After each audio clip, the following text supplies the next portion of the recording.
Bartenders και μπαρίστας είχαν την ευκαιρία να συμμετέχουν σε ειδικό σεμινάριο που διοργανώθηκε στην Αλεξανδρούπολη με θέματα κοκτέιλ.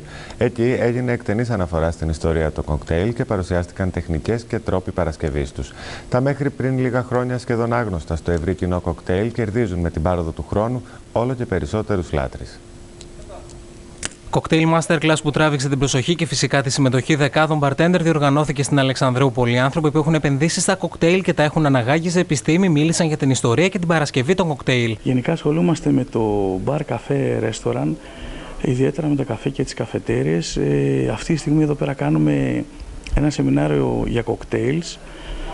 Έχουμε φέρει τους καλύτερους του είδους και Ελλάδας και εξωτερικού. Μας αναλύουν την ιστορία του κοκτέιλ, πώς φτιάχνονται και ποιο είναι ορθολογικά ο τρόπος μέσα από μια φιλοσοφία γενικότερα, ότι δεν κόβουμε τα παλιά, τα κλασικά, πηγαίνουμε μπροστά, η εταιρεία μας επενδύει πάνω σε αυτό το κομμάτι. Κάνουμε πολλά σεμινάρια και του καφέ και συνήθως φέρνουμε πάντα τους καλύτερους στο χώρο. Η εντρύφηση στα μυστικά του καφέ, των ποτών και των κοκτέιλ μπορεί να έφτασε κάπως καθυστερημένα στη χώρα μας, όμως έχει αρχίσει να κερδίζει όλο και περισσότερους πιστούς, αφού οι καταναλωτές έχουν πλέον πιο εξειδικευμένες επιλογές για το ποτό τους και οι bartender οφείλουν να εμπλουτίσουν τις γνώσεις τους. Γενικότερα είμαστε barista lovers και bartenders lovers. Η φιλοσοφία μας είναι ότι πάντα πρέπει να κάνουμε ένα βήμα μπροστά, να τρέχουμε καλύτερα από τους άλλους. Δεν αφήνουμε ποτέ όμως τα κλασικά, όπως δεν είμαστε κατά του φραπέ ή κατά των άλλων ροφημάτων, είτε στιγμιαίων. Απλά πρέπει να κάνουμε ένα πολύ καλό εσπρέσο, ένα πολύ καλό φρέντο.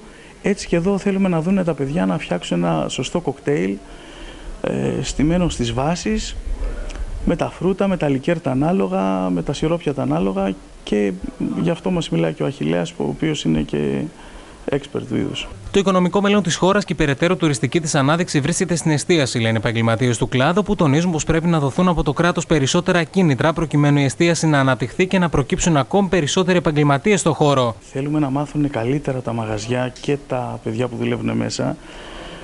Επενδύουμε στην εστίαση γιατί βλέπουμε και η εταιρεία μας γενικότερα βλέπει μέλλον μόνο στην εστίαση. Στην κρίση στην Ελλάδα γενικότερα και αυτό που έγινε τα τελευταία πενταετία. Αν υπάρχει ένα φως, και να στείλουμε και ένα μήνυμα και στους πολιτικούς για ημέρες τέτοιες, είναι ότι η εστίαση δεν πρέπει να χτυπιέται. Είναι η ελπίδα και το φως στην Ελλάδα.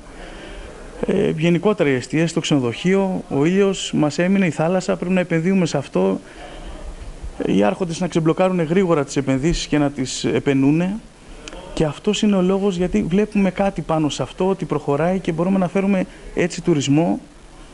Άρα χρήματα στον τόπο μας, γιατί η Ελλάδα είναι νούμερο 1, είναι εστίαση. Γι' αυτό την αγαπάμε και τόσο πολύ.